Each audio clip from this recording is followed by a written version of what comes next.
O Senhor esteja convosco.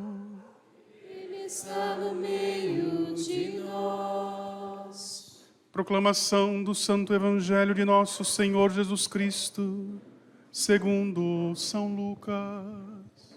Glória a vós, Senhor.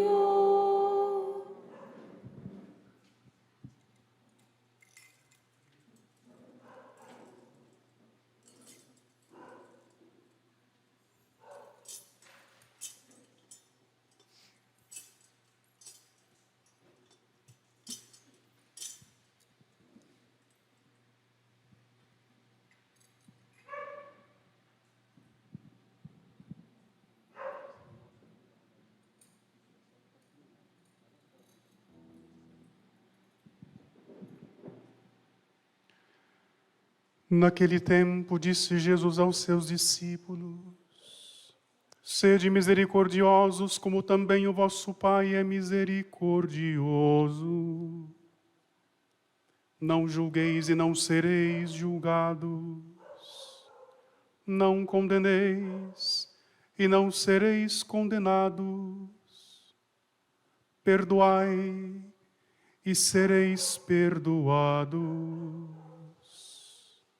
Dai-vos será dado uma boa medida, calcada, sacudida, transbordante será colocada no vosso colo. Porque com a mesma medida com que medirdes os outros, vós também sereis medidos.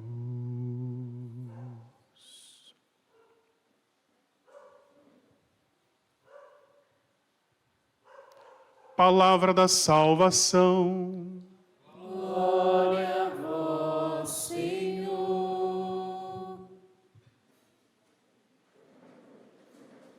Os dois.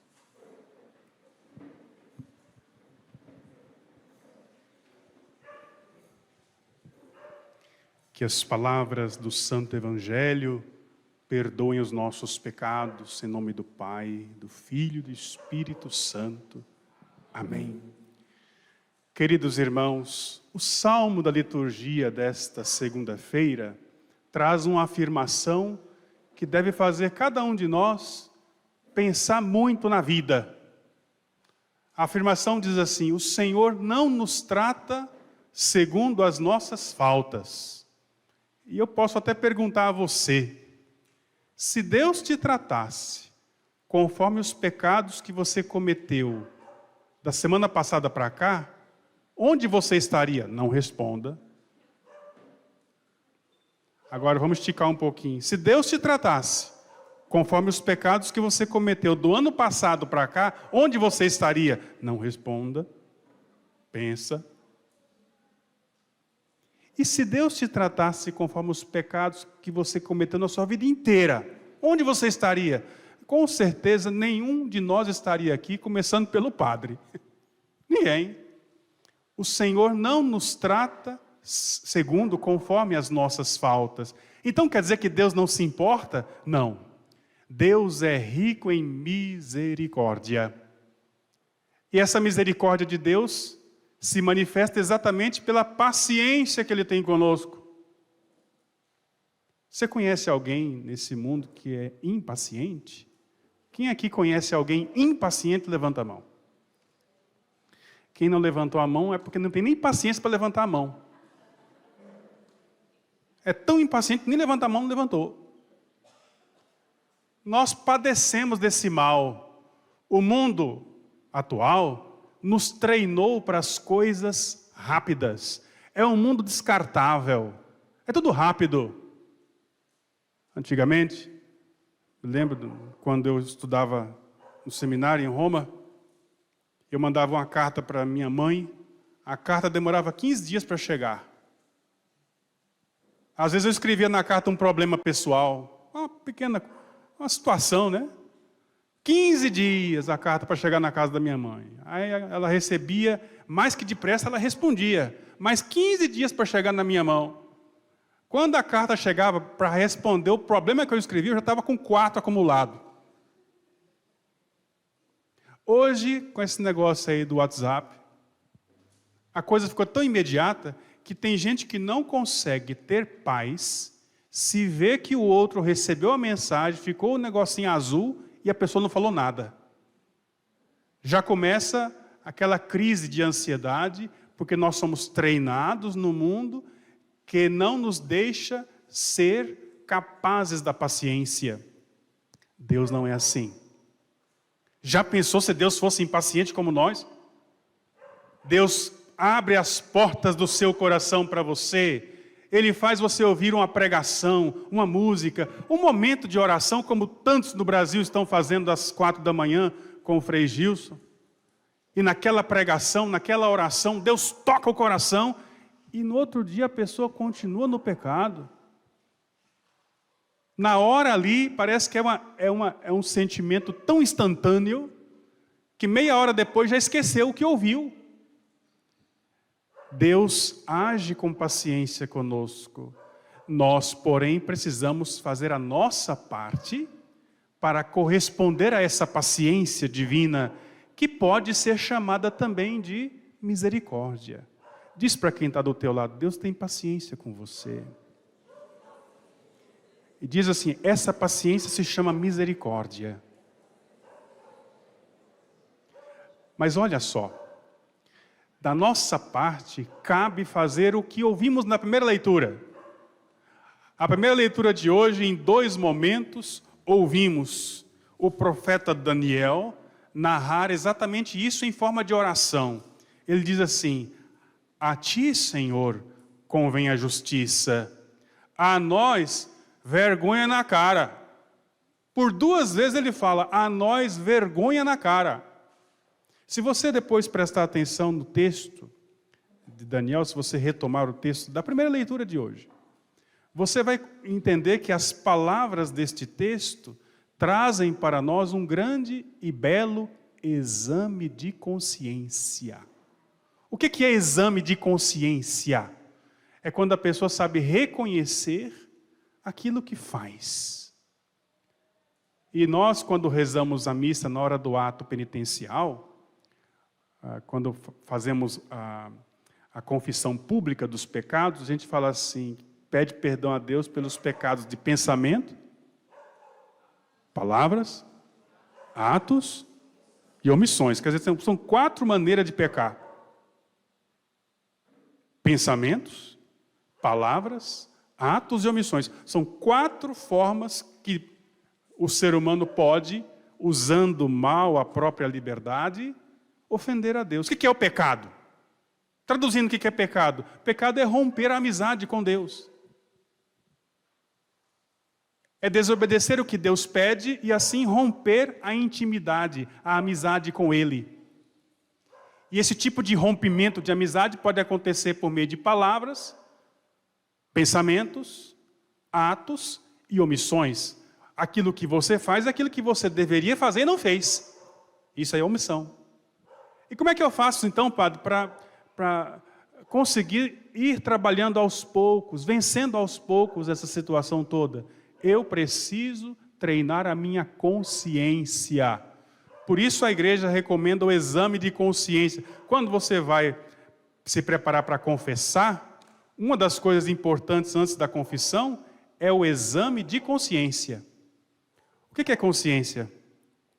O Catecismo da Igreja Católica, número 1699, ele fala assim, a consciência é o núcleo mais secreto e o sacrário do homem, no qual ele se encontra a sós com Deus, cuja voz ressoa na intimidade do seu ser. Olha que bonito, vou repetir. Está no número 1699 do Catecismo da Igreja Católica, o que é consciência. A igreja explica para nós o que é consciência. Quando fala, fulano, faz exame de consciência. Quando fala, fulano, põe a mão na consciência. Mas eu não estava consciente quando eu fiz isso. O que é consciência? O catecismo diz, a consciência é o núcleo mais secreto, o sacrário do homem, no qual ele se encontra a sós com Deus. cuja voz, a voz de Deus, ressoa na intimidade do seu ser. Olha, o diabo não pode entrar na consciência. Ninguém pode falar assim, eu fiz isso porque o diabo fez. Não foi eu que atirei, foi minha mão que apertou o gatilho. Não existe isso. Entre você e a consciência, só entra Deus. O seu anjo da guarda consegue ouvir tua consciência. Ele tem autoridade sobre a tua alma. Consegue falar na tua consciência. Mas nenhum demônio tem autorização para falar ou para conhecer aquilo que está na nossa consciência. O exame de consciência é exatamente isso, esse treino para que eu saiba escutar a voz de Deus que ressoa dentro de nós. Vou lhe dar um exemplo. Uma pessoa que desde pequeno vê o pai que gosta de colocar pimenta na comida. Quem gosta de pimenta aqui, levanta a mão. Boa aquela malagueta, né? Eu ganhei uma pimenta boa lá de São Paulo, aqui, que aquela até homem chora. Né? Então a pessoa começa de pequeno, coloca um pouquinho, uma gotinha lá da pimenta malagueta. Quando a criança é pequena, ela pode até chorar, porque sente a língua arder. Né? Aí ela vai usando todo dia. Se ela continuar usando pimenta até a fase adulta, pode acontecer da pessoa adulta ou até idosa comer a pimenta pura, do pé. Quem conhece gente que faz isso? Muitas pessoas aqui no Goiás vai lá, pega no pé e mastiga como se fosse uma uva. Como é que a pessoa chegou nesse ponto? Foi lento. Lentamente a pessoa foi acostumando as papilas gustativas, a língua, toda a parte da boca, foi acostumando. Chega um ponto que ela come a pimenta e nem sente. Pois bem, a nossa consciência, se perde a capacidade de escutar a voz de Deus, pode chegar um dia de ficar surda para a voz de Deus.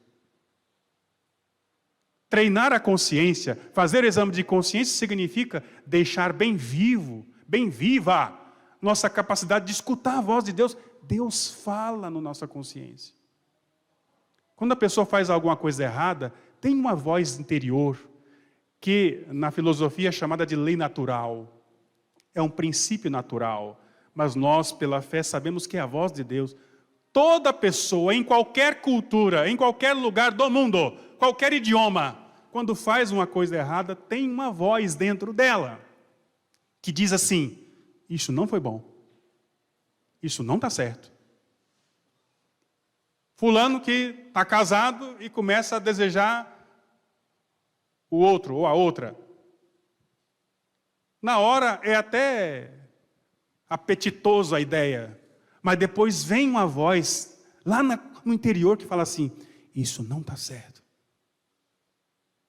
O marido que fez a burrada de sair do trabalho e dar carona para aquela mulher, você sabia que não podia dar carona, não era o caso.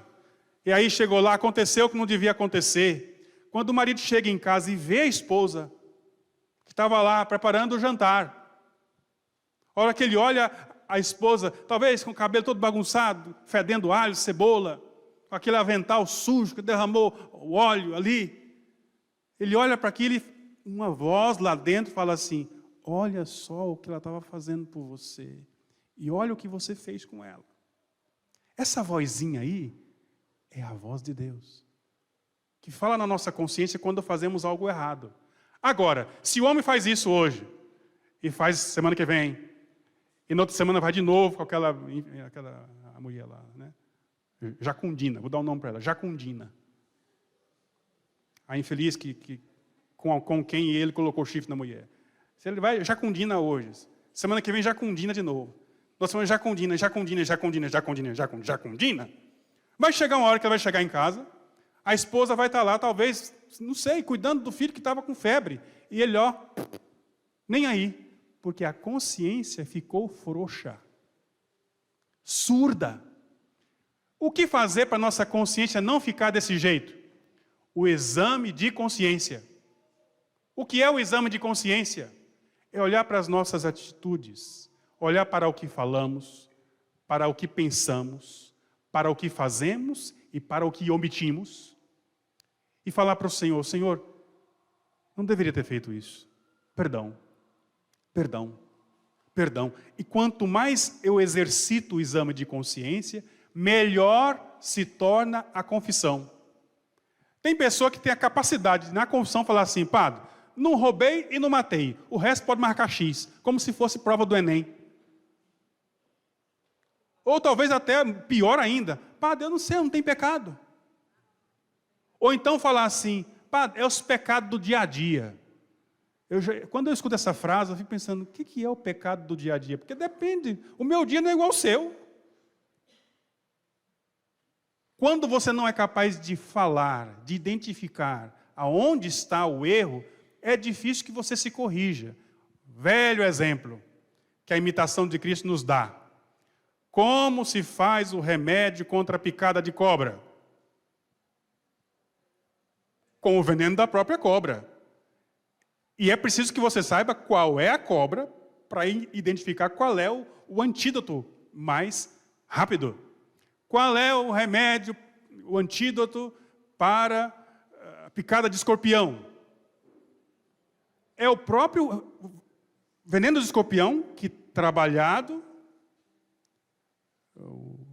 os cientistas, os biólogos, eles fazem, foi todo um preparo e usam aquele veneno daquele escorpião para tratar a pessoa que foi picada por aquele escorpião. É por isso que na confissão você tem que falar o pecado.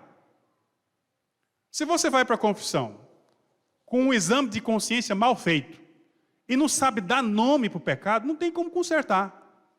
Vou dar outro exemplo.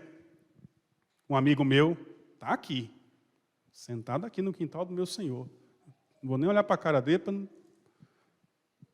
Estava com um problema nos Países Baixos. Hemorroida. Estava com a hemorroida para fora. A pessoa está aqui, está me olhando agora, deu até um olhado feio para mim, mas a pessoa está aqui. Chegou lá no médico, e o médico, e é a pessoa muito tímida, a pessoa muito tímida, simples, humilde, né? Chegou lá na frente do médico, o médico perguntou assim: o que você está sentindo? E ele, é que dói. Aí o médico: pois não, dói onde? Doutor, arde também. Ah, sim. Onde? Não é porque... Então, o senhor sabe, né, doutor? Não sei. Eu sou o médico, você é o paciente. Se você não falar... Onde é que dói e arde? Naquele lugar. Que lugar? Fala. Desembucha. Aí ele falou: é minha orelha. Aí o doutor passou uma pomadinha qualquer para passar na orelha. Não vai resolver nunca o problema, porque ele não foi capaz de dar nome ao problema. Então ele tinha que falar assim: doutor, está doendo? A mesma coisa é quando você vai confessar. Se você vai confessar e não diz qual o pecado, em algumas situações tem que até falar assim: padre, aconteceu 5 vezes. Padre, aconteceu depois da missa, que dependendo da circunstância, o pecado se torna ainda mais grave. Uma boa confissão é fundamental para que você viva bem uma quaresma. Então é preciso chegar lá e com coragem dizer: meus pecados são esses, padre. Um pecado, por exemplo, que quase ninguém confessa, é o pecado do orgulho. Tem gente aqui, está sentado aqui no quintal do meu Senhor, que você se acha a pessoa mais bonita do mundo. Tadinho. Você se acha. Você vai no lugar, olha o outro, aí você fala: eu sou mais bonito que ele. Isso é orgulho. Vai conversar com a pessoa, não aceita a opinião do outro, porque você acha que você é dono da verdade. É orgulho isso, gente. Isso se chama orgulho. E pouquíssima gente confessa isso. Confessa outras coisas, mas o orgulho nos persegue. O orgulho é tão danado que o dia que você acha que não tem, você fica orgulhoso por não ter. O dia que finalmente você consegue passar longe do orgulho, você começa a ficar orgulhoso, porque hoje eu consegui.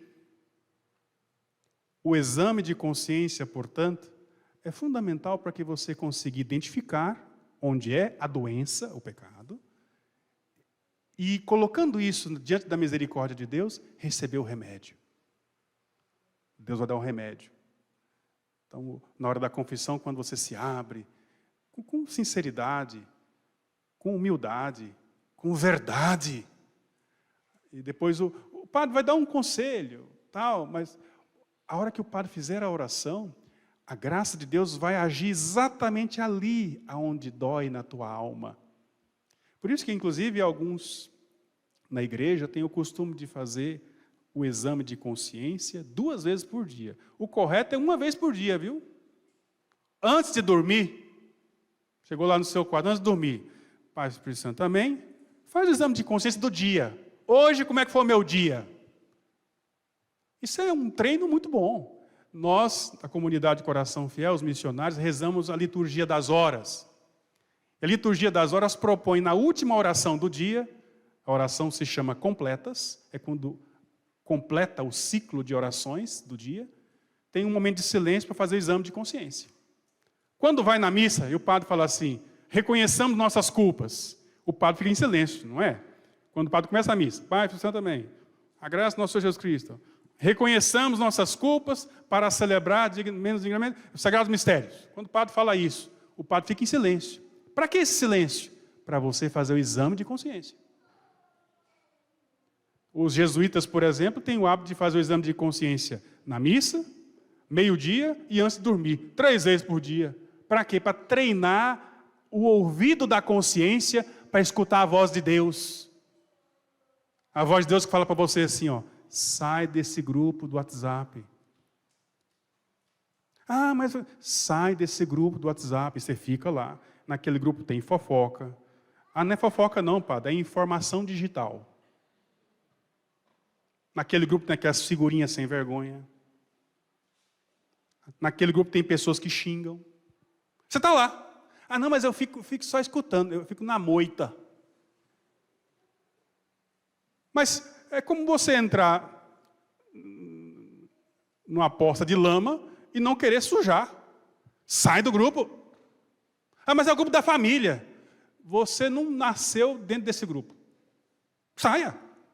Se aquele grupo estimula você ao pecado, saia. Daqui a pouco começa a política. Você vai ver como é que vai ser o inferno. Uns brigando por um, outros brigando por outro, aí vira uma brigaceira desgraçada na família, e aí saia logo do grupo. A hora que começar a campanha política, gente, olha, depois da eleição eu volto. E olha lá. Aliás, na quaresma, uma boa penitência, sai de alguns grupos. Na quaresma, uma boa penitência, limite o tempo do seu celular.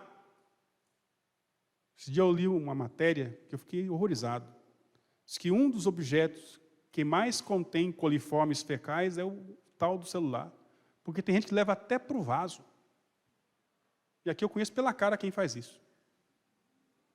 Que vai e senta, está lá sentado, fazendo o número 2, aquela catingança toda no banheiro, e junto com aquela catingança está lá circulando um monte de coisa, de bactéria, e impregnando, e põe no celular, depois põe no bolso, depois passa no rosto, depois empresta para o outro. Deus é Pai. Que nojeira. Quaresma com menos celular, pode ser uma coisa boa. A voz da consciência, Deus fala, fulano, aquela amizade não é amizade boa. Você está convivendo com a pessoa só fala besteira, o comportamento dela, os sonhos dessa pessoa são sonhos, são comportamentos, são palavras que só ofendem a Deus. Aí você fala assim, mas eu tenho dó, porque eu estou perto dela, porque, tadinha, ninguém fica perto dela. Saia, ninguém está lá, por que você está lá então? Deus fala na consciência, evita, isso não. Pessoa que gasta sem necessidade. O Brasil quebrado. Hoje, luxo é andar com ovo e café.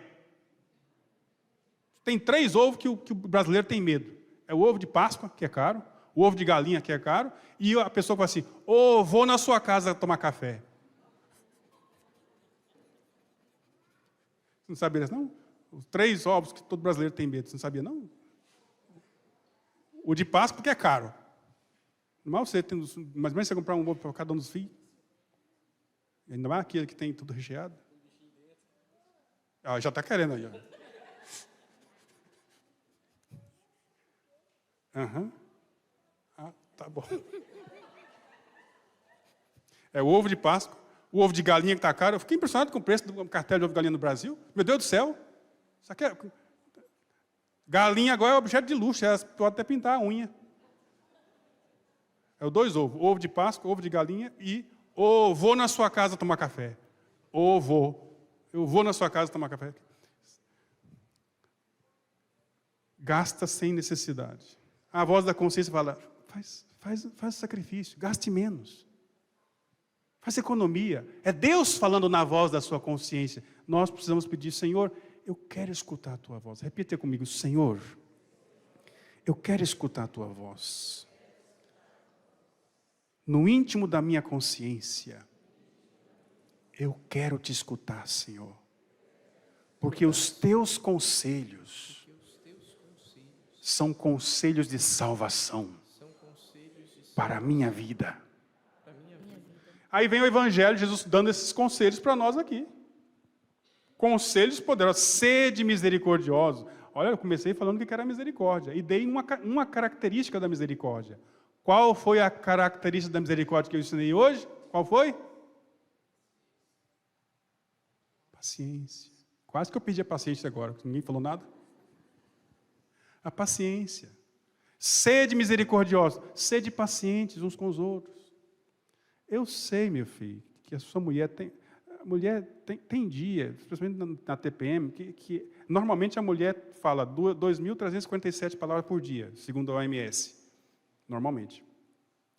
Aí na TPM ela fala o triplo. Tem paciência com ela. Aguenta.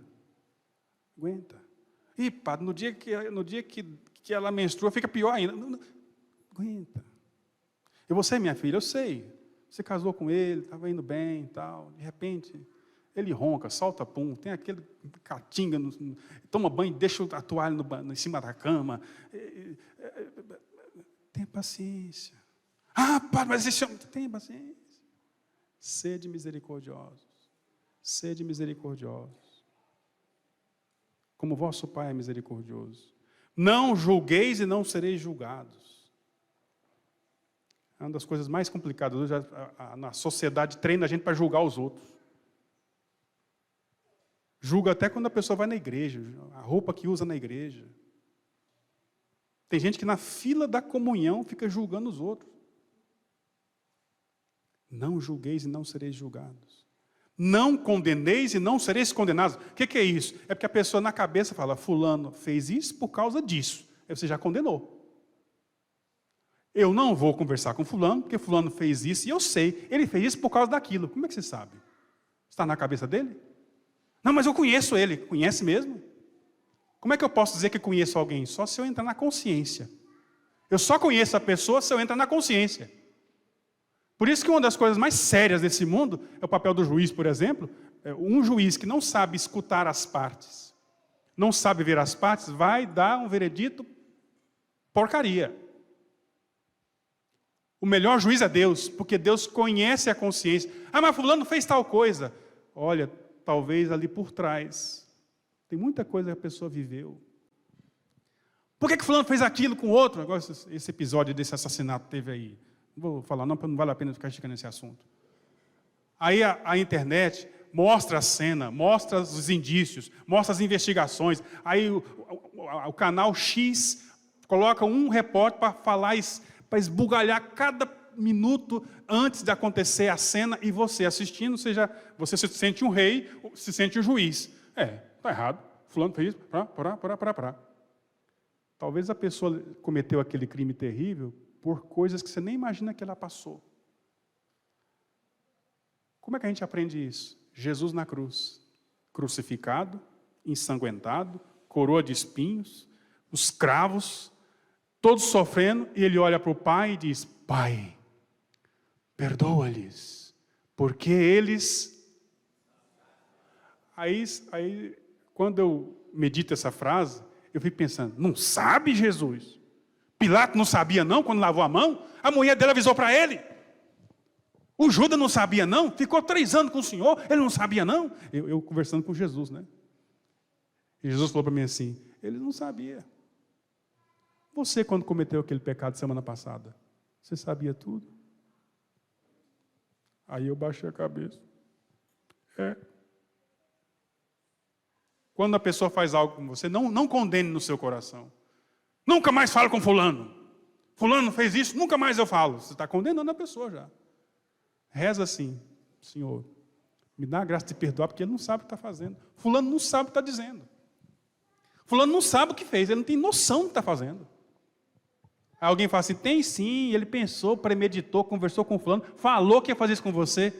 Gente, só Deus tem acesso à consciência para saber de fato quais foram as motivações e tudo.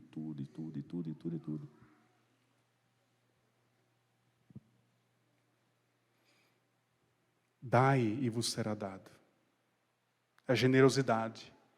Uma das coisas que nós temos mais dificuldade de oferecer, de dar hoje, é o tempo. Tem gente que gosta de dar dinheiro, mas não dá tempo. É mais fácil dar dinheiro do que dedicar tempo. Por causa dessa sociedade hiper, ultra, mega veloz, de muita coisa. Dai e vos será dado. Uma boa medida, calcada, sacudida, transbordante, será colocada em vosso colo. E é verdade, toda vez que você é generoso, Deus é muito mais generoso com você. Deus é sempre generoso. Com a mesma medida com que medirdes os outros, vós também sereis medidos. Nossa Senhora, na hora do julgamento final, essa frase vai ecoar, vai estar escrito lá em cima: a mesma medida que fulano mediu o tio, a tia, a sogra, com a mesma medida com que medirdes, vós sereis medidos. Por isso que a gente tem que, na quaresma, pensar muito: não vou julgar não, vou relevar. Fecha um olho, bora para frente. Eu quero fazer uma oração por você, usando as palavras de um santo que é celebrado hoje na Irlanda. São Patrício, que é, inclusive, o padroeiro aqui do Vale de São Patrício, né? É um santo mártir, se converteu e teve uma espiritualidade muito bonita. Hoje é o dia dele. E ele fez uma oração que muitos soldados rezavam antes de ir para a guerra. Sabe aqueles soldados que iam nas batalhas, num cavalo? Antes de ir para a guerra, eles rezavam essa oração, que é chamada Couraça de São Patrício. Por quê? Porque eles sabiam que ia enfrentar muita coisa no campo de batalha. Então precisava da graça de Deus. Pois bem, meus queridos, daqui a pouco, quando acabar a homilia, nenhum de nós estará fora de entrar no campo de batalha da nossa consciência. Daqui a pouco, depois da bênção final, cada um de vocês, cada um de nós vai ter que enfrentar o campo de batalha da nossa casa. Amanhã cedo, quando você for para o trabalho, é o campo de batalha. E no campo de batalha você pode fazer o bem com pensamentos, palavras, atos e omissões, ou pecar com os pensamentos, palavras, atos e omissões. É uma batalha, não é fácil não. A Bíblia diz que o justo peca 7 vezes por dia. O justo. É uma batalha, viver é uma batalha. Espiritual, claro. E precisamos estar revestidos de Deus, envolvidos pela graça de Deus, socorridos pelo Espírito Santo. Eu vou fazer essa oração e eu vou rezar na primeira pessoa. E você escuta, como se fosse você rezando com as minhas palavras. Se você puder, senta direito no seu lugar, respira fundo. Coloque-se agora no momento íntimo com o Espírito Santo. Por meio dessa oração, eu tenho certeza, você se sentirá revestido, envolvido por Deus. Eu vou rezar na primeira pessoa. Você escuta a minha voz e repete na sua mente como se fosse você rezando com as minhas palavras. Senhor, hoje me levanto com a poderosa força e invoco a Santíssima Trindade, com trinitária fé, professando a unidade do Criador e da criatura. Levanto-me com a força do nascimento de Cristo, com a graça do seu batismo, com a força da sua crucificação, e da sua morte, com a força da sua ressurreição e ascensão, com a força do seu retorno no dia do juízo. Hoje, Senhor, me levanto com a força do amor do querubim, obediente aos anjos, a serviço dos arcanjos, na esperança da ressurreição, para encontrar consolo com as orações dos patriarcas, as predições dos santos profetas, os ensinamentos dos apóstolos, a fé dos confessores, a inocência das santas virgens, os feitos dos homens de bem. Hoje, levanto-me com a força do céu, a força dos céus, a luz do sol, o brilho da lua, o esplendor do fogo, a velocidade do trovão, a rapidez do vento, a profundidade dos mares, a permanência da terra, a firmeza da rocha. Hoje, levanto-me com a força de Deus que me guia, sua grandeza que me apoia, sua sabedoria que me conduz, seu olho que me cuida, seu ouvido que me escuta, sua palavra que me fala, sua mão que me defende, seu caminho para segui-lo, seu escudo para proteger-me, sua Eucaristia para livrar-me das armadilhas do demônio, da tentação dos vícios, daqueles que me desejam o mal, longe ou perto, só ou acompanhado. Hoje, invoco esses poderes para que se levantem entre mim e estes males, contra todos e cruéis e infames poderes que desejam o mal para o meu corpo, contra as invocações dos falsos profetas, contra as nefastas leis da pagania, contra as falsas leis da heresia, contra as artes da idolatria, contra os feitiços das bruxas, quiromantes, feiticeiros, contra todo conhecimento que corrompe a alma e o corpo. Cristo me protege hoje contra o veneno, contra o fogo, contra morrer afogado, contra ser ferido, para que assim venha a mim abundante consolo. Cristo comigo, Cristo à minha frente, Cristo atrás de mim, Cristo em mim, Cristo abaixo de mim, Cristo sobre mim, Cristo à minha direita, Cristo à minha esquerda, Cristo quando me deito, Cristo quando me sento, Cristo quando me levanto, Cristo no coração de todo homem que pensa em mim, Cristo na boca de quem fale de mim, Cristo em todo olho que me vê, Cristo em todo ouvido que me ouve. Hoje, me levanto com a poderosa força e invoco a Santíssima Trindade, com trinitária fé, professando a unidade do Criador e da criatura.